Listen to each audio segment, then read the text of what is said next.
हाँ जी, last class में हमने पढ़ा था करंट डेंसिटी। बताओ क्या होती है current density? What is current density?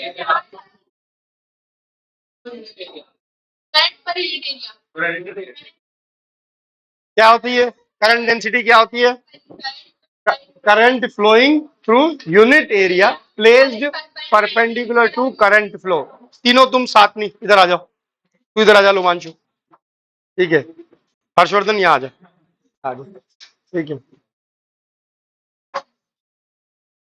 समझ गए क्या है बेटा current density?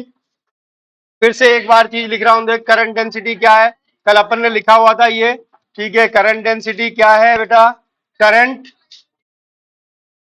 Through unit area placed perpendicular to current flow is called current density. किससे लिखा था हमने इसको बेटा? जैसे मान ले ये हमारे पास एक एरिया है जिसमें से करंट फ्लो हो रहा है आई। कितना बेटा? आई। एरिया है कितना? ए। परपेंडिकुलर है तो हम लिखेंगे जे बराबर होना चाहिए किसके बेटा? आई बाई ए। ध्यान है ये चीज। फिर हमने इसकी यूनिट बनाई थी। यूनिट क्या हो गई थी इसकी? बोल क्या हो गई इसकी यूनिट बेटा? Ampere metre. ठीक है, क्या हो गई? Ampere metre square. डायमेंशन हमने बनाई थी। डायमेंशन क्या हो गई बेटा? बोल एल माइनस। क्लियर बेटा यहाँ तक? फिर हमने कहा था कि अगर एरिया परपेंडिकुलर प्लेस नहीं हो, मान ले करंट फ्लो की डायरेक्शन तेरी ये है और जो एरिया रखा हुआ है वो ऐसे रखा हुआ है, तो हमने कहा एरिया वेक्टर और इसके बीच का एंगल देख ले, आई की डायरेक्शन के बीच का अगर थीटा है, इसके कंपोनेंट बना ले। एक कंपोनेंट इधर आएगा ए कॉस थीटा, एक कंपोनेंट ये आएगा ए साइन थीटा। हमें सिर्फ किससे मतलब होगा? ए कॉस थीटा से। तो हमारे लिए जे किसके बराबर हो जाएगा बेटा? आई अपॉन ए कॉस थीटा। ठीक है बेटा, इसके बेसिस पर हमने लिख दिया था आई बराबर होता है किसके बेटा? जे कॉस थीटा के। और क्योंकि ये वेक्टर क्वांटिटी होती है तो हमने लिख दिया था जे वेक्टर डॉट ए वेक्टर हो जाता है। ये भी ध्यान है यहाँ तक? फिर last, current density vector quantity है। करंट कैसी है? स्केलर। दो का डॉट प्रोडक्ट कैसा आएगा? स्केलर आएगा। दो वेक्टर्स का डॉट प्रोडक्ट कैसा आएगा? स्केलर। क्या यहाँ तक क्लियर? लास्ट हमने लिखा था कि अगर मान ले हमारे पास कोई एक ऐसा एरिया है जिस पर जे यूनिफॉर्म नहीं है, तो हम क्या लिखेंगे भाई? आई निकालने के लिए हमारा तरीका क्या हो जाएगा? जे डी ए कॉस थीटा। क्या हो जाएगा? जे डी ए कॉस थीटा। ये फॉर्मूले तीनों वैसे ही हैं जैसे फ्लक्स के फॉर्मूले थे। ओके क्लियर यहाँ तक? अरे क्लियर ना? तो करंट डेंसिटी क्या चीज होती है, इसकी यूनिट क्या होती है, इसकी डायमेंशन क्या होती है, इसको कैसे कैलकुलेट करते हैं, ये तीनों चीजें हमने लास्ट क्लास में पढ़ी थी। क्या ये चीज ध्यान बेटा? करंट डेंसिटी कैसी क्वांटिटी है? Vector quantity. ठीक है बेटा। करंट खुद कैसी क्वांटिटी है? Scalar quantity. यानी करंट बेसिकली डॉट प्रोडक्ट है किस किस का बेटा? J dot A. यानी करंट डेंसिटी और एरिया का डॉट प्रोडक्ट तेरा क्या कहलाता है बेटा? करंट कहलाता है। Okay clear? यहां तक बात समझ में आ गई थी? चल देख, इस पर एक छोटा सा सवाल पहले भी हमने किया हुआ है, इधर ध्यान से। If J vector 2i plus 3j minus का 2k ampere per metre square is for an area a vector is equal to 2i plus 3j meter square, find out current from area। क्या होगा बोलो? सीधी सी बात है, आई बराबर होगा किसके बेटा? जे वेक्टर डॉट ए वेक्टर के। डॉट प्रोडक्ट करते हैं तो आई को आई से, जे को जे से, के को के से। जिसमें आई जे के नहीं होता वो जीरो मान लेते हैं, तो इसमें के नहीं है तो जीरो के है। ओके बेटा, जब इसको इससे मल्टीप्लाई करेंगे जे डॉट ए, तो आई को आई से किया, कितना आया बेटा? 4। पहला 4 आया। आई नहीं आएगा, 4 आएगा सिर्फ। ठीक है, आई लिखते ही कल्याण हो जाने वाला है, क्योंकि फिर वेक्टर क्वांटिटी बन जाएगी। क्या किया? आई के कंपोनेंट को आई से मल्टीप्लाई किया, कितना आया? 4। जे के कंपोनेंट को जे से मल्टीप्लाई किया, कितना आया? 9। यहाँ जीरो है, यहाँ -2 है। जीरो से मल्टीप्लाई करते ही जीरो बन जाएगा, यानी तीसरी चीज क्या बेटा? जीरो। कितना आया बोल? 9 और 4 कितना? 13। यूनिट क्या होती है? एम्पियर। तो जो करंट हमारी बनी वो कितनी बनी बेटा, 13 एम्पियर। क्या यहाँ तक क्लियर बेटा? बोल हाँ ना। तो तुझे क्या चीज ध्यान रखनी है बेसिकली, करंट डेंसिटी क्या चीज है, करंट डेंसिटी का क्या रिलेशन है करंट के साथ। ओके, अरे क्लियर? क्या करंट डेंसिटी कैसी क्वांटिटी है, वेक्टर क्वांटिटी। करंट खुद कैसी क्वांटिटी है, स्केलर क्वांटिटी। क्या यहाँ तक ऑल क्लियर? ओके, चल लिख ले फटाफट, आगे बढ़ते हैं।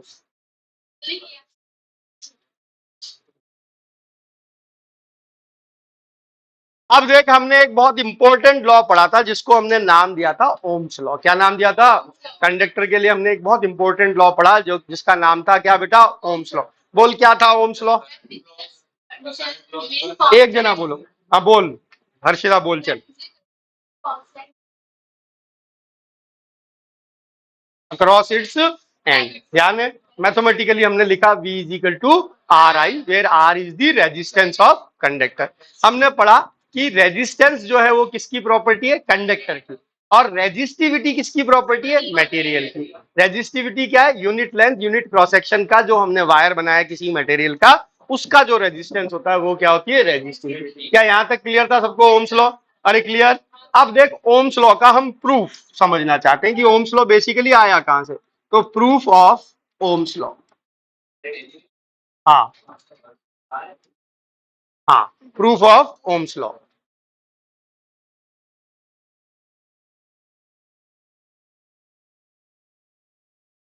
हेडिंग लगा और ध्यान से समझने की कोशिश करना क्योंकि ये इंपॉर्टेंट है, इसी से आगे बहुत सारी चीजें छोटी छोटी जुड़ी हुई है हमारी।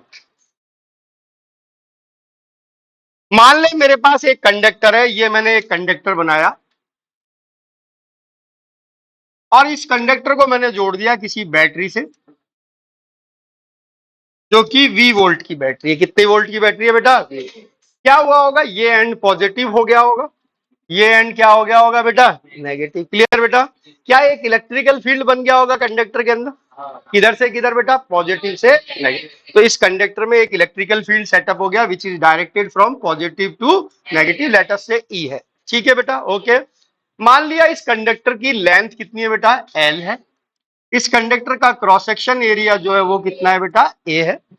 और इस कंडक्टर के अंदर बहुत सारे क्या रहे होंगे, फ्री इलेक्ट्रॉन रहे होंगे। क्लियर बेटा?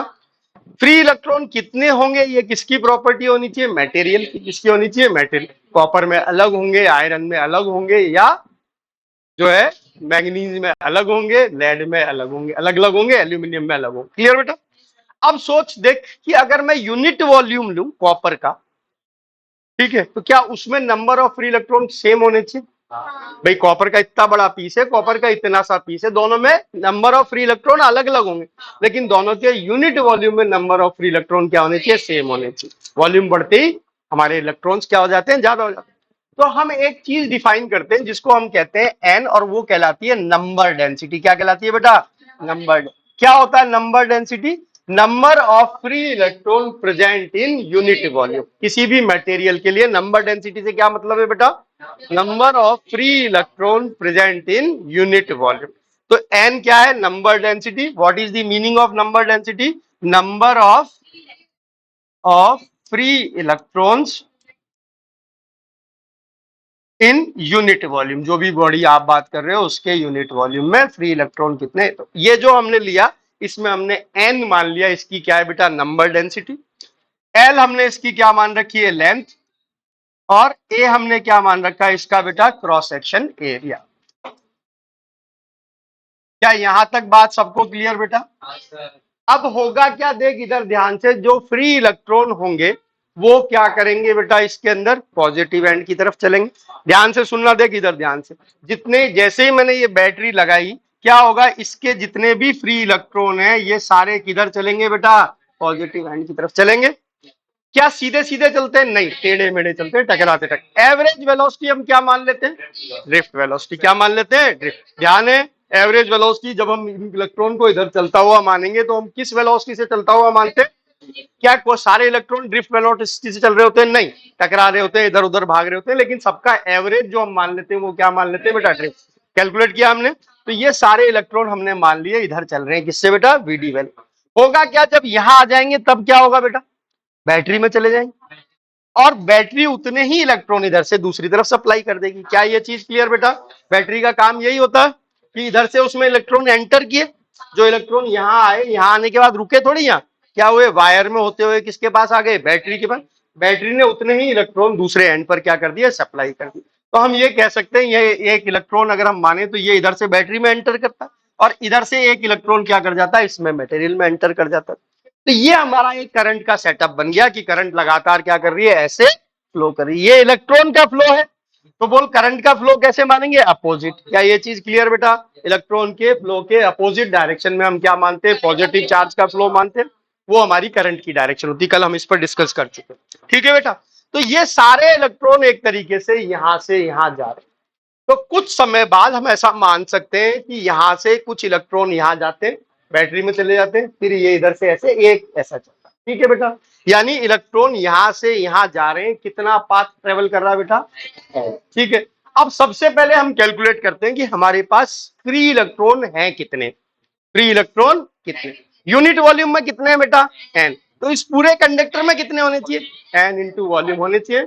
वॉल्यूम क्या है इस कंडक्टर का बेटा, एल। क्या सबको समझ में आया भाई, सिलेंडर है तो वॉल्यूम क्या होगा, cross section area into length. तो हमारे पास टोटल फ्री इलेक्ट्रॉन कितने बेटा, total free electrons in conductor, in conductor बोल कितने हैं जल्दी बता, एन ए एल।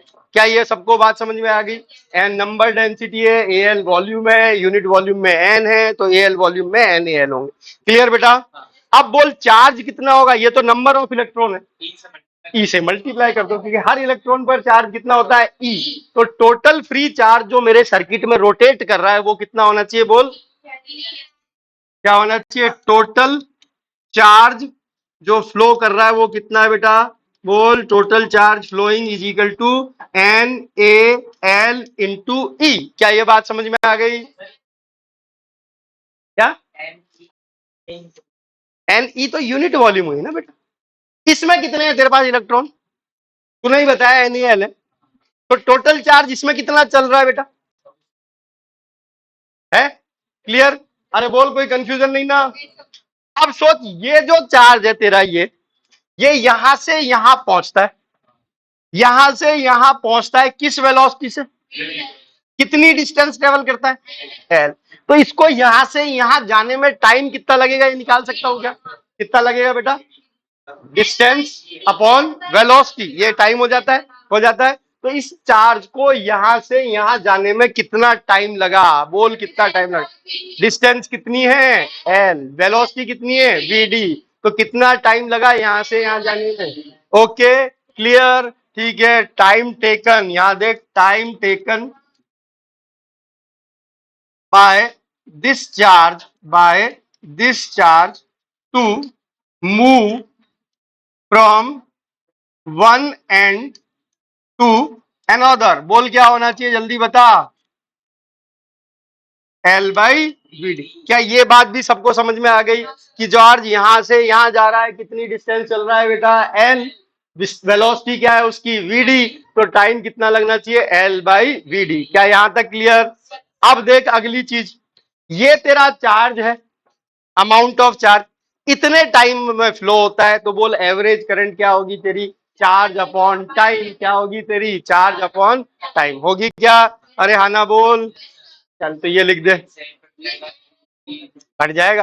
तो देख एवरेज करंट, एवरेज करंट बोल क्या होगी, average current I will be equal to total charge upon time. अरे यही होना चाहिए, यानी कितना बोल, N A L E upon L by V D, यही होगा,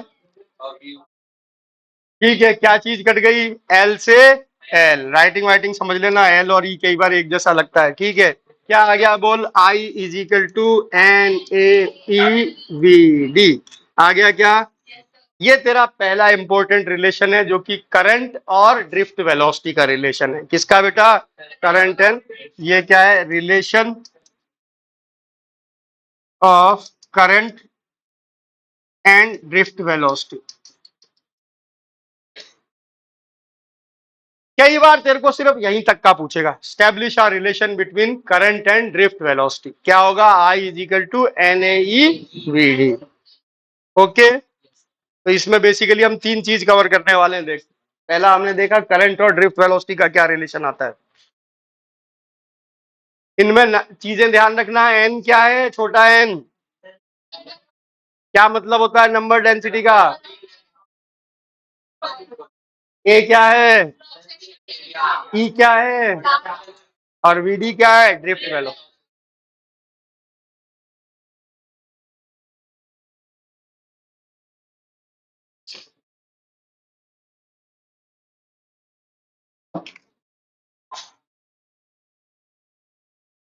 क्या हुआ, क्या यहां तक क्लियर बेटा।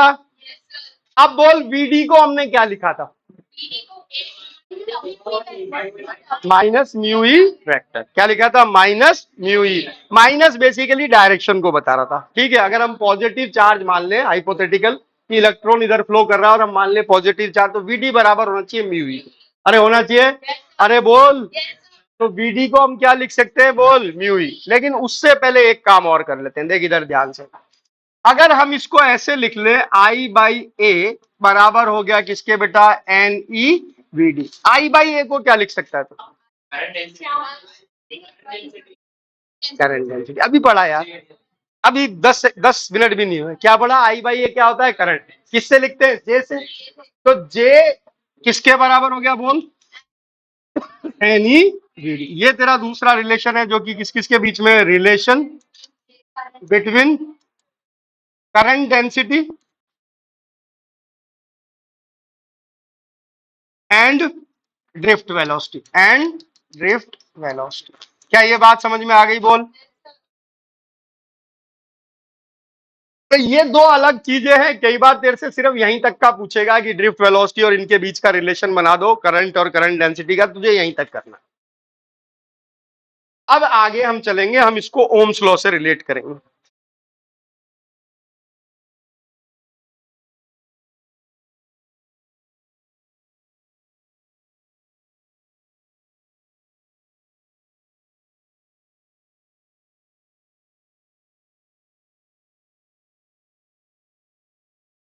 क्या यहां तक सबने लिख लिया, अरे बोल, चल।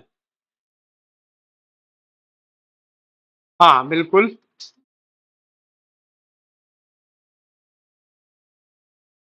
आई बराबर है N A E V D. Let us change V D. V D को हम क्या लिख सकते हैं, बोल, म्यू ई। माइनस छोड़ दे, वो डायरेक्शन बता रहा है। वीडी का मैग्नीट्यूड क्या है बेटा, म्यू ई। क्लियर बेटा, अरे हाँ ना बोल। और म्यू क्या है बता, ई टाउ बाय एम इंटू ई। अरे सही क्या, अरे बोल, ये वैल्यू यहां रख दे। आई किसके बराबर हो गया, बोल, I is equal to N A E और E tau by M into capital. यही हुआ क्या, क्या ई का स्क्वायर बन रहा है। तो इसको ऐसे अरेंज कर दिया हमने, क्या बेटा, N A E square by M, और एक टाउ है हमारे पास, और एक यहां पर क्या है बेटा, कैपिटल। क्या ये चीज क्लियर बेटा। अब देख इधर ध्यान से, बैटरी हमने लगाई थी कितने की बेटा, वी वोल्ट। ध्यान है, नहीं ध्यान, तो ये देख इधर ध्यान से, बैटरी कितने की थी, वी वोल्ट। इलेक्ट्रिकल फील्ड हमने कितना माना था, ई। कितने लेंथ में, एल लेंथ में। तो क्या हम V को ऐसे लिख सकते हैं, V is equal to E L, बोल लिख सकते हैं क्या। यूनिफॉर्म इलेक्ट्रिकल फील्ड बनता है तो V is equal to E D होता है। कितने लेंथ में बना है, एल लेंथ में। तो जो पोटेंशियल डिफरेंस है वो किसके बराबर होना चाहिए, V इज इक्वल टू ई। यानी E को रिप्लेस कर सकता है तू किससे बेटा, V बाई एल कर सकता है। अरे बोल। तो अब काम आया कि हम ई को रिप्लेस कर देते हैं, कैपिटल ई को क्या कर दे, बोल, कैपिटल ई की जगह, कैपिटल ई की जगह वी बाई एन लिख सकते हैं। तो तेरे पास आई बराबर आ गया किसके बेटा, N A E square tau by M, और यहां पर ई की जगह हमने क्या लिख दिया, वी बाई एन लिख सकते हैं। अब क्योंकि हमें ओम्स लॉ बनाना है, तो हमें v is equal to R I की फॉर्म बनाने की कोशिश करनी है। तो यहां पर v को छोड़ बाकी सब चीजों को इधर भेज दो। ठीक है, इधर आई पहले से ही है, v is equal to R I बनाना चाहते हैं तो v को यहां छोड़ बाकी चीजों को इधर भेज दे। बोल V को मैंने इधर छोड़ा तो यहां तो V रह गया, क्या बना, ये इधर आ गया, M आया, ओके, नीचे क्या आया बोल, एन ई स्क्वायर टाउ, तो ऐसे लिख दिया मैंने, ठीक है, ये L ऊपर गया, L और A नीचे, बोल सही है क्या, और यहां पर इसके साथ क्या आ गया बेटा, I आ गया, बोल क्या ठीक लिखा क्या, अरे हाँ ना बोल, क्लियर। अब 2 मिनट सुन ध्यान से सिद्धार्थ, सुन ले, अगर टेम्परेचर कांस्टेंट हो तो क्या टाउ कांस्टेंट है, एन कांस्टेंट है, हाँ मटेरियल के लिए कांस्टेंट है, क्या ई कांस्टेंट है, हमेशा ई कांस्टेंट, क्या मास ऑफ इलेक्ट्रॉन कांस्टेंट है, हाँ, क्या लेंथ और ए सेम रहे तो इस पूरे को मैं कांस्टेंट मान सकता हूं क्या, अरे मान सकता हूं क्या, अरे मान सकता हूं क्या, तो इसको मैंने एक कांस्टेंट नाम दे दिया, क्या, आर, और v इज इक्वल टू क्या बन गया बेटा, आर बन गया, क्या बन गया, आर। बोल आर क्या है, रेजिस्टेंस क्या है, रेजिस्टेंस क्या है बोल, R is resistance of conductor, of conductor, क्या समझ में आया तेरे को, रेजिस्टेंस बेसिकली क्या है बोल, क्या है, M upon N E square tau L by A, ठीक है क्या, क्या ये सारी चीज टेम्परेचर के साथ कांस्टेंट है, हाँ, इसको क्या कह सकते हैं, रो, क्या कह सकते हैं, रो, तो आर किसके बराबर हो गया बेटा, रो एल बाई ए, आ गई क्या बात समझ में, तो रो किसके बराबर है बेटा, M upon N E square tau, इसको हम क्या कहते हैं बेटा, रेजिस्टिविटी कहते हैं, क्या कहते हैं, कब तक कांस्टेंट है, जब तक टेम्परेचर कांस्टेंट हो, जब तक क्या हो, क्या रेजिस्टेंस फिजिकल डायमेंशन पे डिपेंड कर रहा है, यस, एल और ए आर, क्या रेजिस्टिविटी डिपेंड कर रही है, नहीं, क्लियर बेटा, तो resistivity is a property of material, resistance is a property of conductor, क्योंकि रेजिस्टेंस में तूने जिसको कांस्टेंट माना है उसमें क्या है, एल और ए भी इंक्लूडेड है, क्लियर बेटा।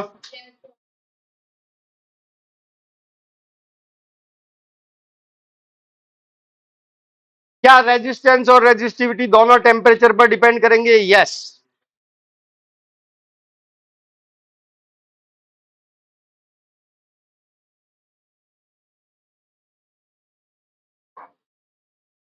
क्या दिक्कत है लुभांशु,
लिख लिया,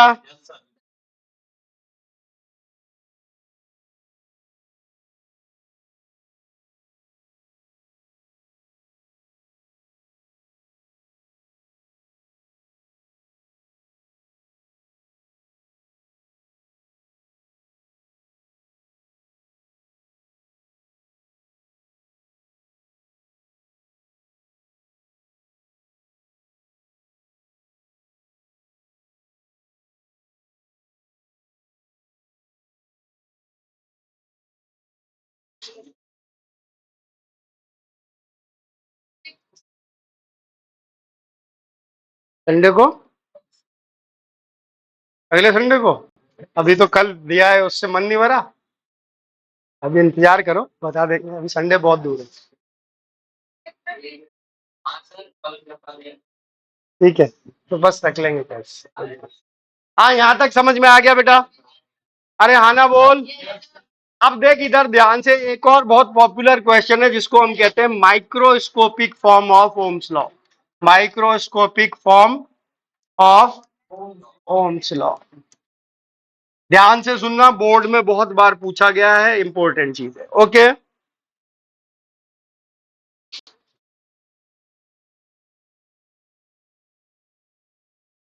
माइक्रोस्कोपिक फॉर्म मतलब किसी भी चीज को उसकी स्मॉलेस्ट वैल्यू तक रिड्यूस करना। किस तक रिड्यूस करना है? स्मॉलेस्ट। क्लियर बेटा?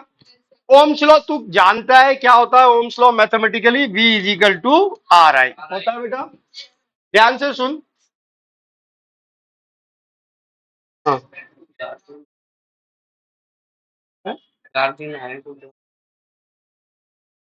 सुरेश होगा ना, उससे बात करोगे?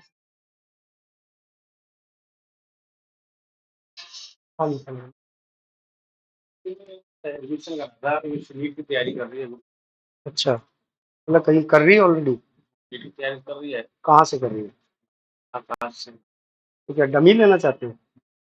डमी अपने आप पूरा डमी नहीं होता बेटा, जो है टेस्ट वगैरह देने पड़ेंगे। टोटली डमी नहीं करते कि भाई जो है टेस्ट भी मत दो, मत दो, ऐसे नहीं। अच्छा, एक सोल्यूशन दे दो, डमी सही रहेगा, रेगुलर सही? तो हमारे यहाँ तो हम खुद लोग फाउंडेशन चलाते हैं, जैसे अभी जो ये बैच चल रहा है फाउंडेशन का चल रहा है, जिसमें हम बोर्ड और उसकी दोनों की तैयारी कराते हैं। इसीलिए हमारे पास फैकल्टी होती है, सब कुछ चीज व्यवस्था होती है, तो हम डमी अलाउ भी नहीं करते ज्यादा। फिर भी कोई बच्चा करना चाहता है तो हम कहते हैं मुझे टेस्ट दे दो ताकि तेरी परफॉर्मेंस पता लगती रहे। और उसके बदले में फीस में भी कोई डिस्काउंट नहीं देते कि भैया फीस में डिस्काउंट, ऐसा नहीं है कि स्कूल सिर्फ कागजों पे चल रहा है तो जो मर्जी आए वो फीस दिया। बाकी अगर आपने ज्वाइन कर लिया आकाश तो कोई फिर स्कोप ही नहीं बाहर आने का, फिर वो पैसा पहले ले लेते। नहीं ज्वाइन किया तो फाउंडेशन करके देखो, फाउंडेशन ज्यादा बेटर चीज होती है उससे, क्योंकि उसमें 12th बिगड़ती नहीं साथ में, 12th और नीट दोनों तैयारी हो जाती है। उनको एक बार फाउंडेशन के बारे में बता, थोड़ा सा बैठ के मैं क्लास में होता हूँ।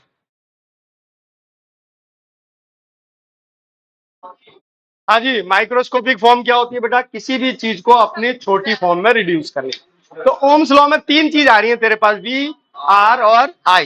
Let us start with the R। R क्या है? रेजिस्टेंस। अगर मैं यूनिट लेंथ, यूनिट एरिया का रेजिस्टेंस तेरे से पूछूं तो वो क्या होना चाहिए? रेजिस्टिविटी। यानी इसकी जगह तेरे पास क्या आ जाना चाहिए? ओके बेटा, अरे क्लियर? आई क्या है बेटा? करंट। अगर मैं यूनिट एरिया से करंट पूछूं तो बोल क्या बन जाना चाहिए? डेंसिटी। यानी इसकी जगह क्या आ जाना चाहिए? जे।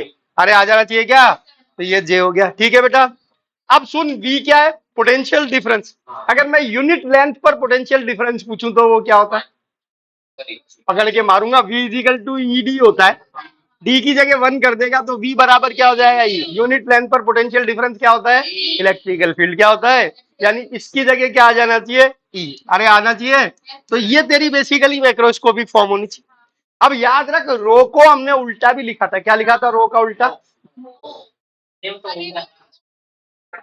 बोल, रो का उल्टा क्या था? क्या नाम था और क्या उसका सिंबल था? यूनिट बता रहे हो, नाम क्या है? कंडक्टिविटी। क्या थी? ठीक है, ओके। Specific conductance. ठीक है, किससे लिखा था उसको? सिग्मा से। तो अगर मैं इसकी जगह 1/सिग्मा लिख दूं तो ये रिलेशन हो जाता है J is equal to sigma E. बोल, बात समझ में आ गई क्या? ये कहलाता है ओम्स लॉ का मैक्रोस्कोपिक फॉर्म। क्या कहलाती है बेटा? ओम्स लॉ की। ठीक है, इसी को हमको डिराइव करना है। दो तरीके होते हैं डिराइव करने के, दो ही तरीके से पूछा जाता है। ध्यान से सुन लेना क्या होते हैं, देख। हाँ, देख, पहला तरीका, क्योंकि V इज इक्वल टू क्या बेटा? Are I. क्लियर बेटा? इस V की जगह तू क्या लिख सकता है बेटा? ED लिख सकता है या EL लिख सकता है? लिख सकता है V is equal to EL। अरे बोल, क्लियर? R की जगह तू क्या लिख सकता है? रो L बाई A लिख सकता है। और I को ऐसे ही रहने दे। क्या L से L मर जाएगा? क्या I बाई A को J लिख सकते हैं? ये क्या बन गया बेटा? रो जे। फिर लिखा क्योंकि रो बराबर होता है 1/सिग्मा के, तो ई बराबर हो गया किसके बेटा? 1/सिग्मा इंटू जे, या जे बराबर हो गया किसके? सिग्मा ई के। ये तेरा तरीका है, पहला तरीका जिससे तू डिराइव कर। हाँ, 2 नंबर का ही आता है, ये आता है तो ठीक है।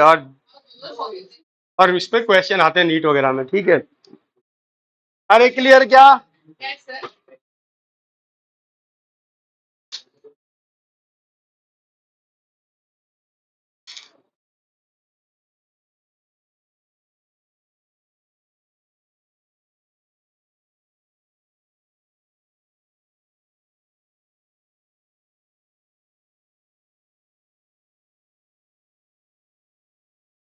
अरे क्लियर। अब देख कई बार इसी डेरिवेशन को या इसी चीज को कहता है कि microscopic form of Ohm's law derive करो on the basis of drift velocity. किसके बेसिस पर? On the basis of drift velocity. अब इसमें हमने कहीं ड्रिफ्ट वेलोसिटी का तो जिक्र ही नहीं किया, नहीं किया ना, तो ये तरीका नहीं चलेगा। फिर अगर हमसे कहे सेकंड अप्रोच क्या है बेटा? On the basis of drift velocity.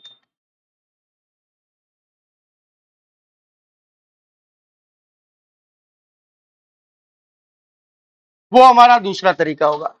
देख इधर ध्यान से, ड्रिफ्ट वेलोसिटी में और करंट में हमने रिलेशन बनाया था, फटाफट बता दे क्या बनाया था, बिना कॉपी पलटे, यही याद होने चाहिए। अब अगर नीट देना, करंट में और ड्रिफ्ट वेलोसिटी में क्या रिलेशन है?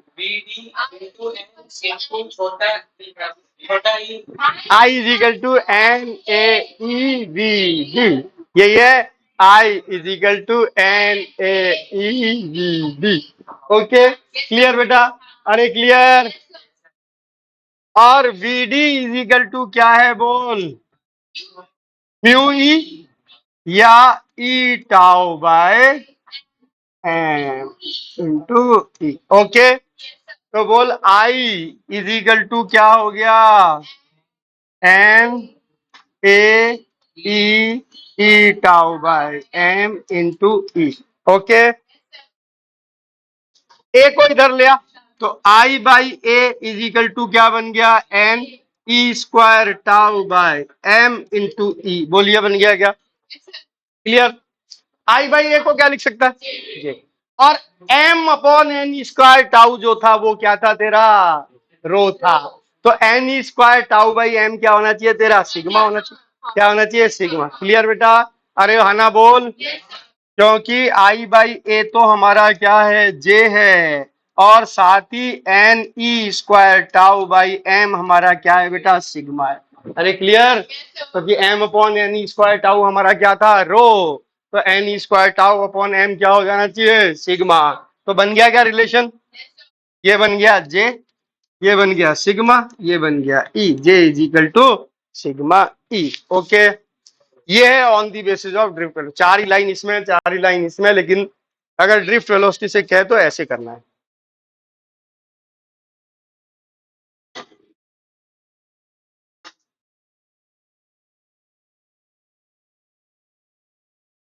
गंदे है ना?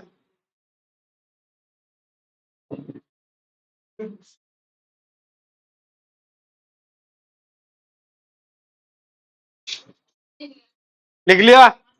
चल अब देख वो काम जो ऑलरेडी हम कर चुके हैं उसी को दोबारा से करेंगे। ठीक है, हमने पढ़ा था कॉम्बिनेशन ऑफ कैपेसिटर्स। पढ़ा था क्या? क्या था कॉम्बिनेशन ऑफ कैपेसिटर बोल? ध्यान है। अब ऐसा ही कुछ काम हम रजिस्टर के लिए करेंगे। पहली चीज देख, रजिस्टर का सर्किट सिंबल सबको पता? अरे बोल। फिर भी एक बार मेरी जिम्मेदारी है, सर्किट सिंबल ऑफ रजिस्टर बोल क्या है? Of register. टिक टिक टिक टिक टिक टिक टिक, यही है क्या? वेरिएबल वाले में ऐसे एरो लग जाएगा। ठीक है, ले ऐसे लगा देंगे। ये क्या है? Fix resistance. ये क्या है बेटा? Variable resistance. ओके अब आया कॉम्बिनेशन। क्या बेटा? Combination of resistors.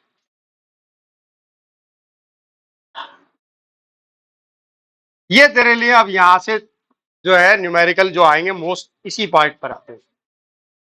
Combination of resistors, कौन कौन से दो पॉसिबल कॉम्बिनेशन बोल? पहला कौन सा है? Series combination. इसी को पहले पढ़ लेते फिर पैरेलल पढ़ लेते। कैसे किया हमने? एक से ज्यादा रेजिस्टर्स को आपस में ऐसे जोड़ दिया और इनको बैटरी से जोड़ दिया, तो ये जो कॉम्बिनेशन कहलाया, इसको हमने क्या कहा? Series resistor. मान लिया ये R1 है, ये R2 है, ये क्या है? R3। बैटरी जो है वो V वोल्ट। फिर से हमारा वही तरीका कि बैटरी का काम चार्ज देना या करंट देना। जितना चार्ज या करंट देगी उतना ही वापस भी लेगी। क्लियर बेटा?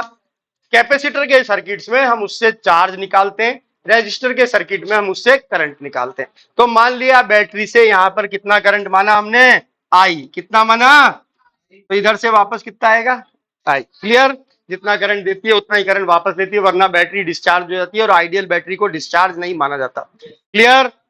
अब हमने क्या समझा था कि अगर V वोल्ट की बैटरी है तो यहां पोटेंशियल V है, यहां क्या है बेटा, जीरो। यानी ये हमारे पास आई नंबर ऑफ गाड़ियां हैं, कार हैं, जिनमें हर ड्राइवर को हमने कितने पैसे दे रखे हैं, V। ठीक है, और उनको कहा वापस तुम्हें घूम के वापस आना है। ठीक है, तो हर ड्राइवर 20 रुपए लेके चला, क्या सबके लिए रास्ता एक ही रहा क्या, कोई दूसरा रास्ता पॉसिबल नहीं। खर्चा उसको सिर्फ कहाँ करना है, टोल टैक्स पे। टोल टैक्स क्या है, ये दो रजिस्टर। यहाँ खर्चा किया, यहाँ खर्चा किया, यहाँ खर्चा किया। मान लिया यहाँ खर्चा किया V1, तो हर एक ने V1 किया होगा। यहाँ पर खर्चा किया V2, तो हर एक ने V2 किया, यहाँ किया V3। कुल खर्चा कितना हुआ हर ड्राइवर का, V होना चाहिए भाई। हर एक के V से रुपए बन गए जीरो, यानी V बराबर होना चाहिए किसके बेटा, V1 plus V2 plus V3। क्या ये बात समझ में आ गई?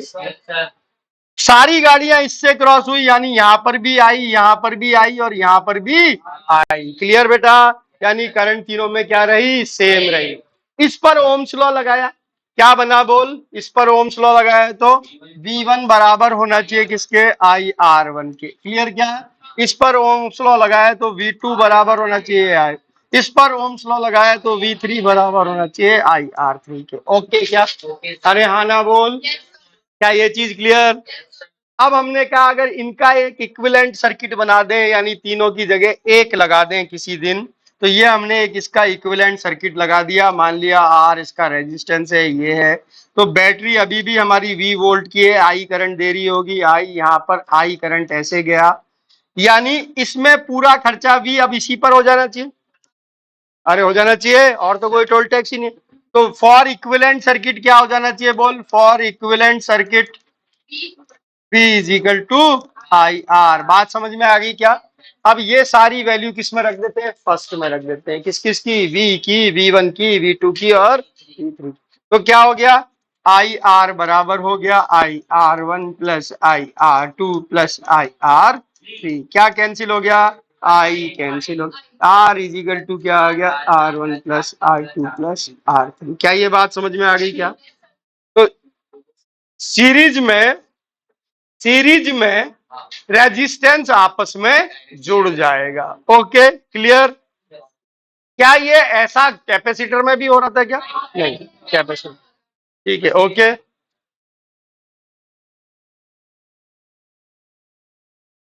अब देख करंट क्या रही, सेम, पोटेंशियल क्या हो गया, डिवाइड। ठीक है, तो क्या ध्यान रखना है सीरीज सर्किट के अंदर, बोल ध्यान से, सीरीज सर्किट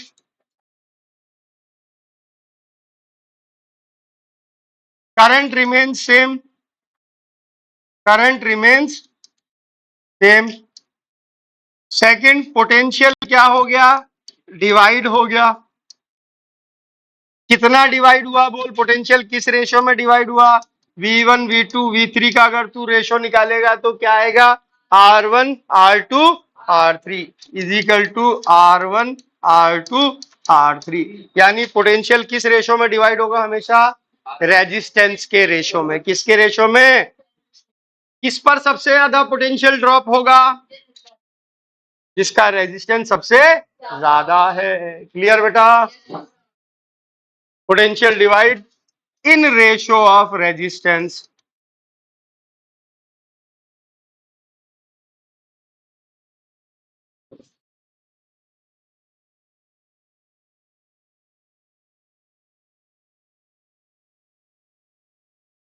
ध्यान है ना? तो एक बच्चों वाला फालतू सा सवाल इधर देख ध्यान से, अबे लिख लेते हैं।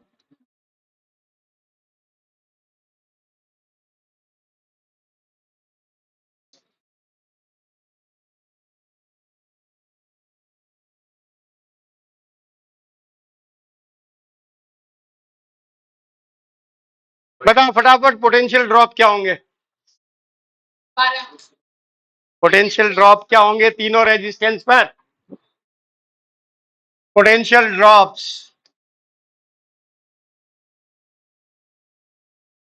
At each resistor. जल्दी बोल यार, बच्चों वाले सवाल में इतना टाइम लगा दे।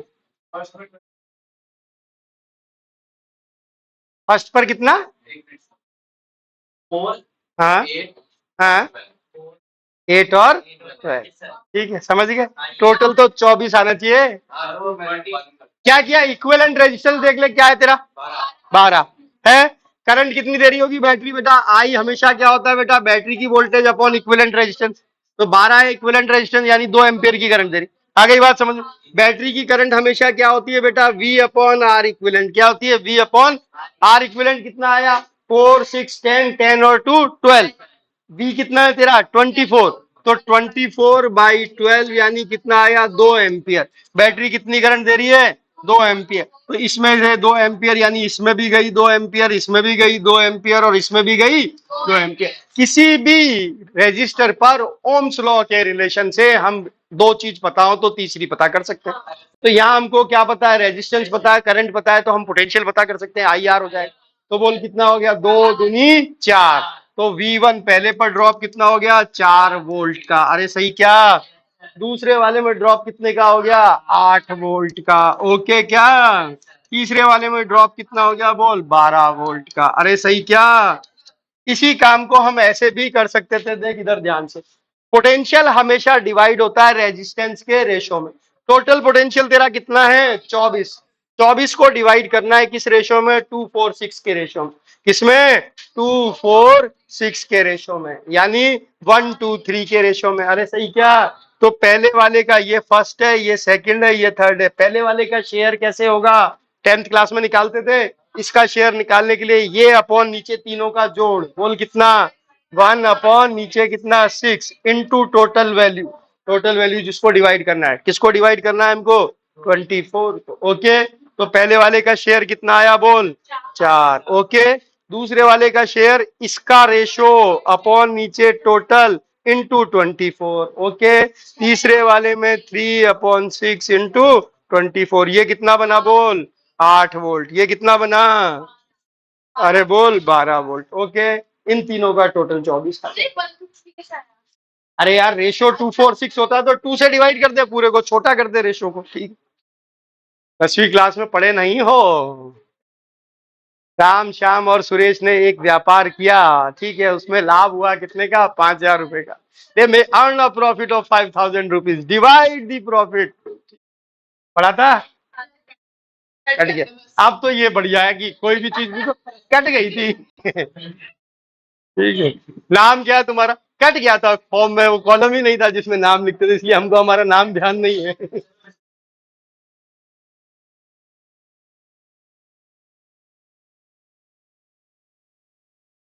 आ गई क्या बात समझ में? दूसरा combination, parallel combination. Okay,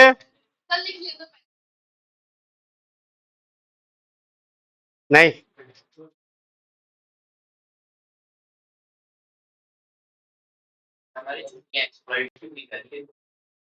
exploit क्या कर रहे हैं? एक ही तो क्लास ले रहे हैं हमारी। यही तो हम नहीं चाहते कि सुबह देर तक सो। There is no holiday. तुमको छुट्टी मिलेगी 2 साल बाद। 2 साल बाद नहीं, कॉलेज में जाती छुट्टी लोगे ना तुम।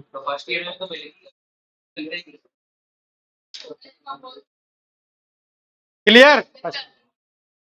चल अब देख इधर ध्यान से। पैर लिख, हाँ लिख लो लिख लो।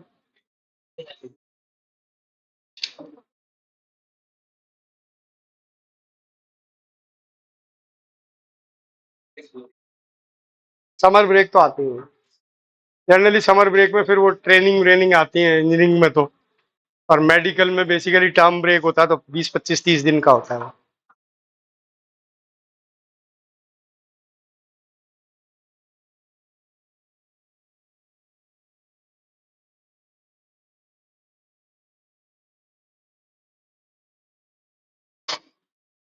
अरे लिख लिया सिद्धार्थ?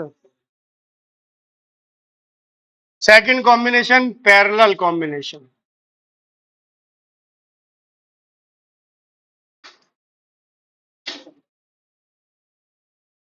ऐसे जोड़ दिया हमने रेजिस्टर्स को कि उनके सिमिलर एंड्स को आपस में बांध दिया।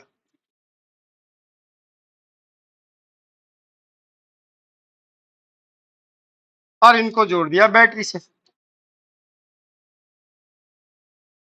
V वोल्ट की बैटरी है, आई करंट दे रही है, आई ही वापस ले रही होगी। ये आई यहां आया, ये R1 है, ये R2। अब देख इधर ध्यान से सुन, यहां पर जब ये आई नंबर ऑफ कार यहां आई तो इनके पास तीन रास्ते हैं। यहां से यहां पहुंचने के लिए ऐसे जा सकते हैं, ऐसे जा सकते हैं, ऐसे, यानी ये डिवाइड हो जाएंगे। क्या हो जाएंगी? कुछ कारें अब इधर से जाएंगी, मान लिया I1 कारें इधर से गई, ओके, I2 इधर से गई और I3 इधर से गई। कुल कारें कितनी थी हमारे पास? आई। तो ये जो डिवाइड हुई इनका जोड़ तो आई ही होना चाहिए। होना चाहिए क्या? I1 प्लस I2 प्लस आई। ओके, सुन ले इधर ध्यान से। हर ड्राइवर के पास कितने पैसे थे? 20। वापस आए तो जीरो थे।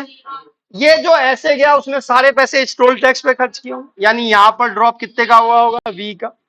जो इधर से गए होंगे उन्होंने यहां, और जो इधर से गए होंगे उन्होंने यहां, यानी अब की बार तीनों में सेम क्या रह गया? पोटेंशियल। ओम्स लॉ लगाए पहले वाले पर, क्या हुआ बोल? फर्स्ट के लिए V is equal to I1 R1। Okay, I1 की वैल्यू निकाल लेते हैं। बोल I1 की वैल्यू क्या हो गई? V upon R1। ऐसे ही दूसरे के लिए लिखा I2 R2, I2 की वैल्यू निकाल ली। बोल क्या हो गया? V upon R2। तीसरे के लिए लिखा I3 R3, I3 की वैल्यू निकाल ली। बोल क्या आ गया? V upon R3। Okay, equivalent circuit में हमेशा V is equal to IR होता है। क्या होता है? एक लगा देते हैं तो V इज इक्वल टू क्या हो जाता है? IR। तो सर्किट बनाने की भी जरूरत नहीं, हम लिख देते हैं फॉर इक्विवेलेंट। फॉर इक्विवेलेंट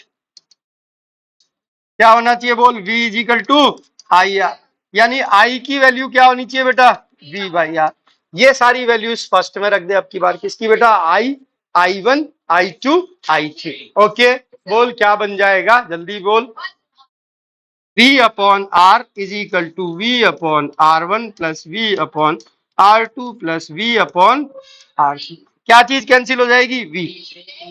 यानी क्या आ जाएगा? बोल 1/R is equal to 1/R1 plus 1/R2 plus 1/R3। Okay, क्या क्या चीज डिवाइड हुई?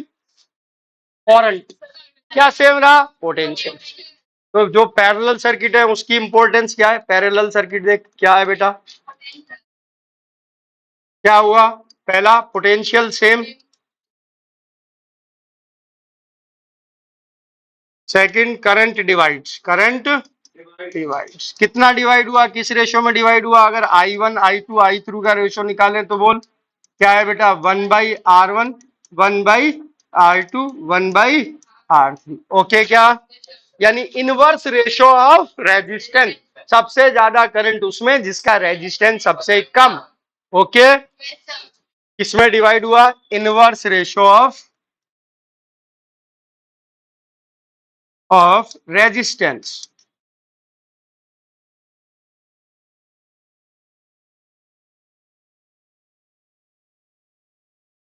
ये जो यहाँ का पैरेलल है कैपेसिटर में, ये सीरीज होता था, और वो जो वहां का सीरीज है वो यहाँ पर क्या होता है? पैरेलल। Okay,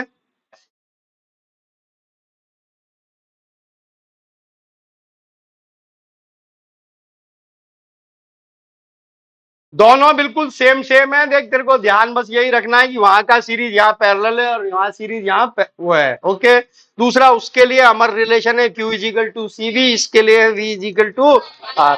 okay, clear? बाकी सर्किट एक ही तरीके से सॉल्व होते हैं, चाहे कैपेसिटर का सर्किट हो चाहे उसका हो।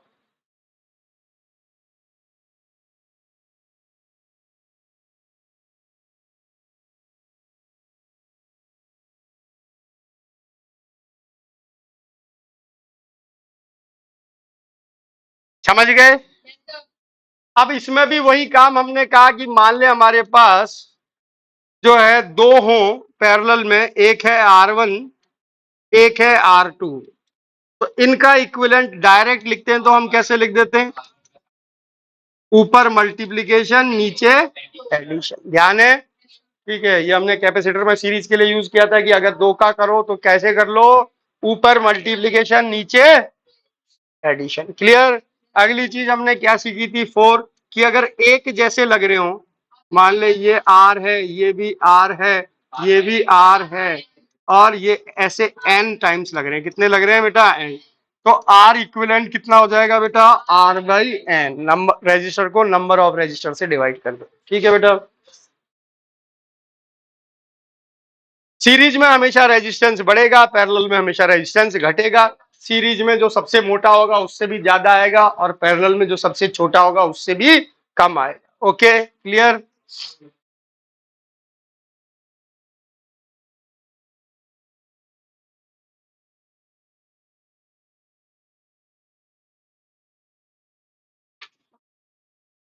क्या लिख लिया?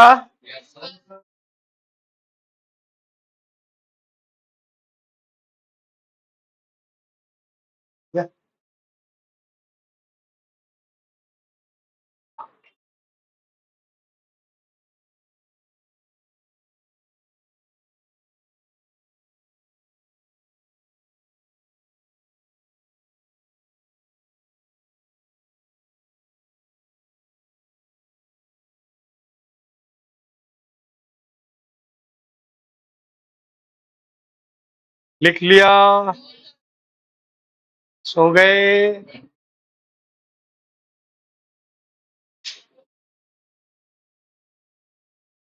लिख लिया? तो चल देख, एक सवाल जो हमने पहले कैपेसिटर में ऐसे बहुत सारे सवाल किए हुए, अगर कर दोगे तो ये आज का आखिरी सवाल होगा। नहीं करोगे तो 3 सवाल और मिलेंगे।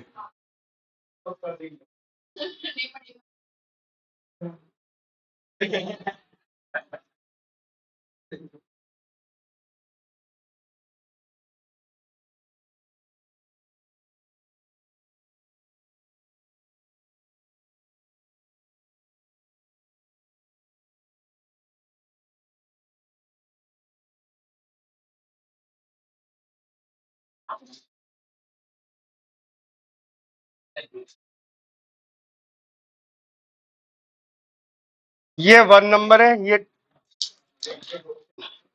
ये 2 नंबर है, ये 3 नंबर है, ये 4 नंबर है। ये टेबल पॉपुलेट करनी है। फाइंड 1 2 3 4 में करंट कितनी है और पोटेंशियल कितना है। Current and potential. Okay, okay, current सारा ही आ गया। ये चित्र बना दी, बन गया। बोल आर इक्विवेलेंट कितना, फटाफट बोल। सबसे पहले इधर प्रियांशी देख बेटा, इधर इनको सीरीज,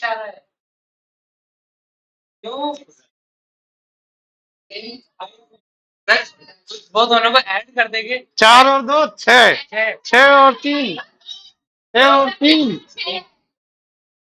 4, 4 और 2 6 हुआ। 6 किसके साथ पैरेलल है? 3 के साथ। ऊपर मल्टीप्लाई, नीचे ऐड। 6 3 जा 18, 6 और 3 9, 2। तो इस पूरे का कितना आया? 2।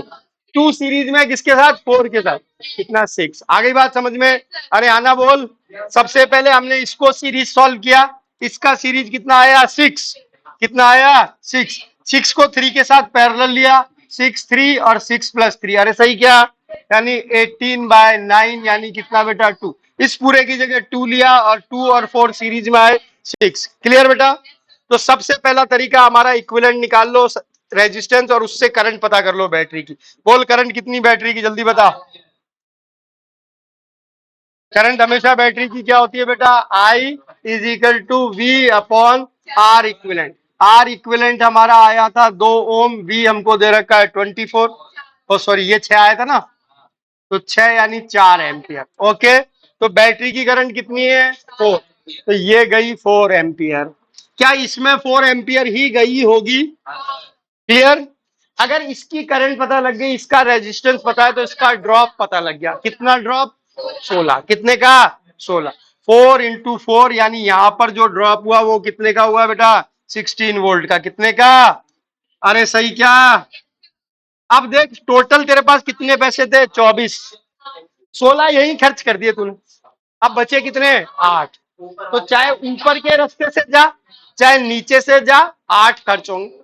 ऊपर से जाएगा तो इस अकेले पर कितने खर्च हो जाएंगे, 8। ओके। नीचे से जाएगा तो दोनों पर मिलाकर कितने खर्च होंगे, 8। ओके। ऊपर वाले का हमको ये पता लग गया, ये पता लग गया, तो करंट निकाल सकते हैं। V अपॉन आर क्या हो जाती है, करंट। कितनी, करंट, यानी करंट इसमें कितनी है बेटा, 8/3 एम्पियर। बोलो बात समझ में आ गई क्या। यहां तक कितनी करंट आई थी, 4। ऊपर कितनी गई, 8/3। तो बची हुई किधर गई होगी, नीचे। कितनी, 4 - 8/3। 4 - 8/3 कितनी बेटा, 4/3। आ गई बात समझ में। अरे हाँ ना बोल। तो इसमें करंट, नीचे वाली आर्म में करंट कितनी आई बेटा, 4/3। इसमें भी 4/3 और इसमें भी कितनी, 4/3। 4/3 करंट है और ये तेरा रेजिस्टेंस है, तो ड्रॉप कितना हो रहा है, 8/3। यानी इस पर कितना ड्रॉप है, 8/3 वोल्ट। इस पर कितना ड्रॉप है बेटा, 4/3 इंटू 4, यानी कितना बेटा, इनका जोड़ 8 आना चाहिए। देख आ रहा है क्या, आ रहा है, सब आ गए हमारे पास। ये टेबल पॉपुलेट कर दी। पहले में करंट कितनी है, 4 एम्पियर। पोटेंशियल कितना है, पहले में ड्रॉप 16 वोल्ट। ओके। सेकंड हमने इसको कहा, इसमें करंट कितनी आई है, 8/3 एम्पियर। ड्रॉप कितने का आया, 8 वोल्ट का। तीसरे वाले में करंट कितनी आई, 4/3 एम्पियर। ड्रॉप कितने का आया, 8/3 वोल्ट का। इसमें करंट कितनी आई बेटा, 4/3 एम्पियर, और ड्रॉप कितने का आया, 16/3 वोल्ट का। इन दोनों का टोटल हमेशा वही होना चाहिए जो ऊपर है, 8 वोल्ट। ओके। आगे बात समझ में। तो सर्किट ऐसे ही सॉल्व किए जाते हैं, एक जगह से कुछ मिलता है, दूसरी जगह उसको यूज करके। जैसे हमने यहाँ देखा, सबसे पहले बैटरी की करंट निकाल ली, इसमें पूरी करंट जा रही है, इसका ड्रॉप पता कर लिया, बाकी का बचा हुआ ड्रॉप कैलकुलेट कर लिया। ठीक है, क्लियर। अरे आना बोल। चलो आज के लिए इतना ही, कल मिलेंगे, कल अपन सर्किट ही सर्किट करेंगे।